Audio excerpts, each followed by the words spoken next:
Okay, welcome back. This is podcast number 5. Today I will talk to you about EasyBib.com. You can find that at www.easybib.com. You'll hear me often refer to this site. I think it's a great tool. And today's podcast is going to be a little bit different than the ones I've done before. I'm going to actually go straight off the notes and then point out what needs to be pointed out. And then I'm going to embed a video on YouTube that already describes how to use EasyBib. I will also put a longer video on the site that gives more detailed information about using EasyBib. But this video I'm going to add at the end of this is about maybe 1 to 2 minutes, so it shouldn't take up too much of your time. Okay, so a couple things you need to remember about using EasyBib. First of all, it's just a tool. It's not the answer. I think I discussed that in my last podcast, but you need to make sure that that you're proofing all your work. Okay. The more information you have for EasyBib, the better. As far as author's last name, dates, page numbers, things like that. Make sure that you're citing the right stuff. Okay, so if you are citing a work of an anthology, like your textbook are considered anthologies a lot of time because they have separate entities within them.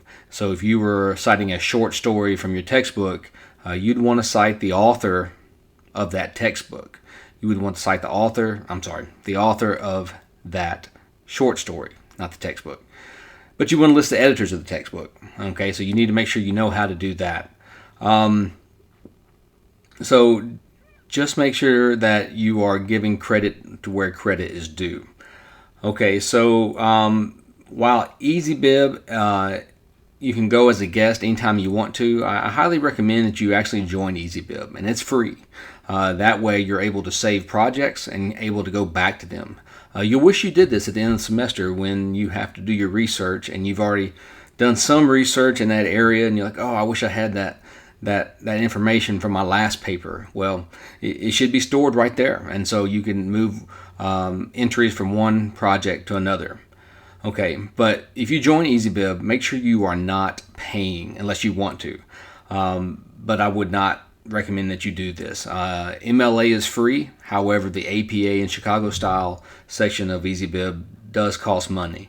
Personally, I pay the $20 every 5 years, I think is what it is, because it saves all my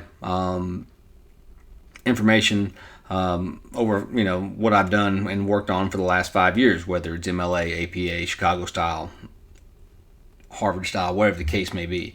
So if you are a college student and are going into say nursing, which is APA style, it might be worth your while to do this, and that way you have that to refer back to.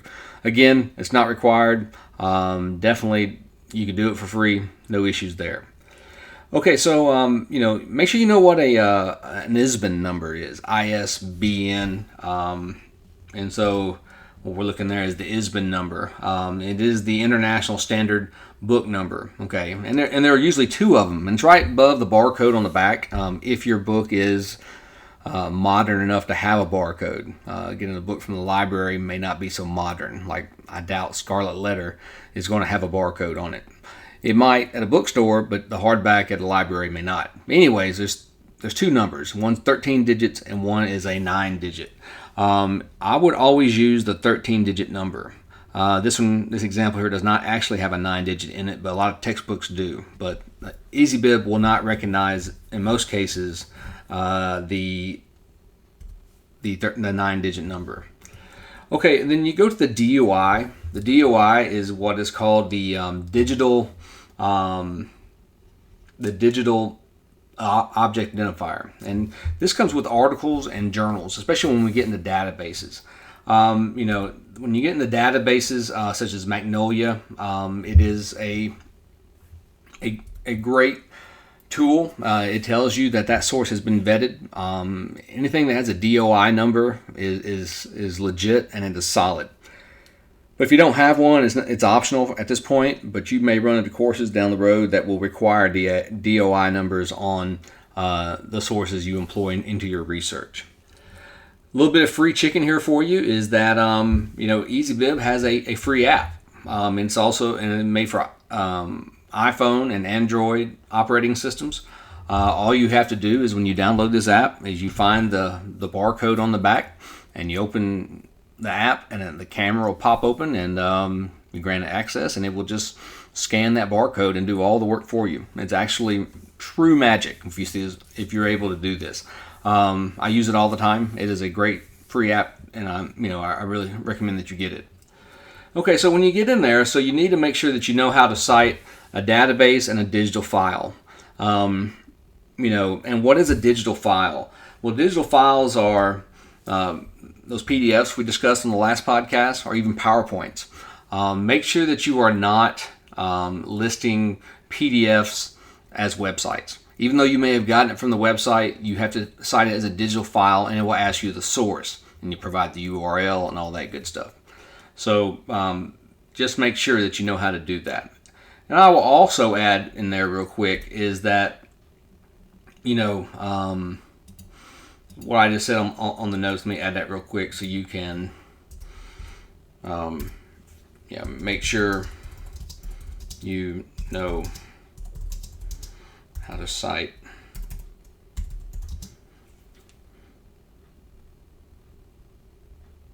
a part of an anthology or larger works, such as a short story in a textbook.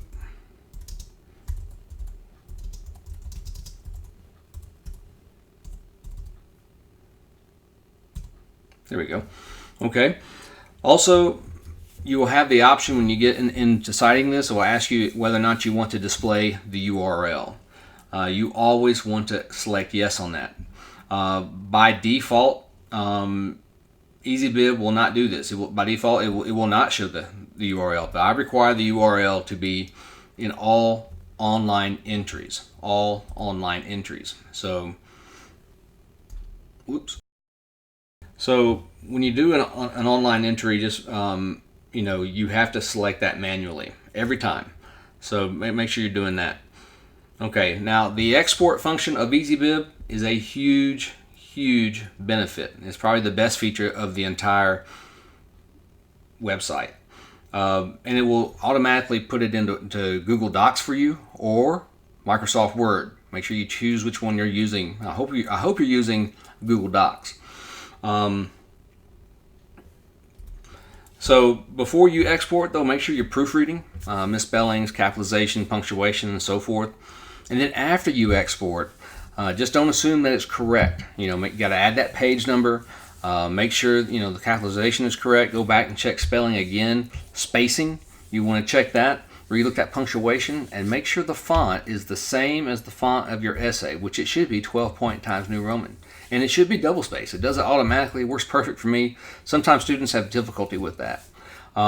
If you have problems, feel free to reach out to me. Okay, so I'm going to wrap this up right now. This is the end of this podcast. Stay tuned real quick for a quick 1 to 2 minute video on how to use EasyBib. And I recommend you just get out there and work with it. Play with it. Figure it out. If you have problems with it, let me know. All right, thanks a lot.